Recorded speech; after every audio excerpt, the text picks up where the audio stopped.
See, my name is Kai and I'm currently living in the Philippines. The incident I'm about to recount occurred 5 years ago, but it continues to haunt me to this day. It all began when I left on a 5-day trip to Bicol with my boyfriend and 5 friends. The first 3 days were fantastic as we explored various islands, visited tourist spots, savored chili ice cream, and even rode ATVs to see Mount Mayon. On the 4th night, we visited Albay and stayed at one of our friends' abandoned houses. The place seemed unthreatening except for the cockroaches that scurried about when our friend switched on the lights. The house was covered in dust due to being abandoned. To sleep, my friends and I decided to set up beds in the living room. Once we arranged our beds, my boyfriend, the 3 other guys, and I opted to have a drink while the 2 female friends had already fallen asleep in the living room. We were having a good time, engrossed in conversation, when suddenly my attention was drawn to a shadow on the wall. Shadows aren't typically attention-grabbing, but there was something peculiar about this one. It appeared darker than the rest. Intrigued, I nudged my friends, but the shadow remained motionless. One of them grew curious and asked, "What's wrong?"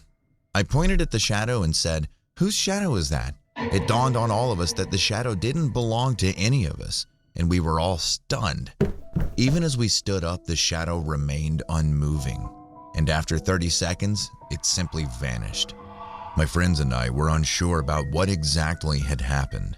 Were we all intoxicated and having some kind of shared hallucination? However, that couldn't be correct, since one of us hadn't even been drinking, and yet he witnessed the same thing we did. We decided to brush it off and try to go to sleep.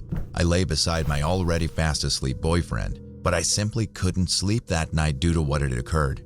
Despite knowing that we had to wake up early the next day, I forced myself to sleep. As I turned to face my boyfriend, I suddenly felt a poke on my back. I turned around and saw a man, possibly in his 30s, smiling at me. I was paralyzed with fear. I wanted to scream, but I couldn't. He was also lying down, looking at me. The terror overwhelmed me and I lost consciousness. I woke up the next day to my boyfriend shaking me gently. He urged me to get ready or else we would miss the bus. When I shared what had happened to me the previous night with my boyfriend and friends, their expressions revealed their shock. They all mentioned hearing a man's laughter throughout the night. They said the laughter was so loud that it felt as if the person was in the same room as us.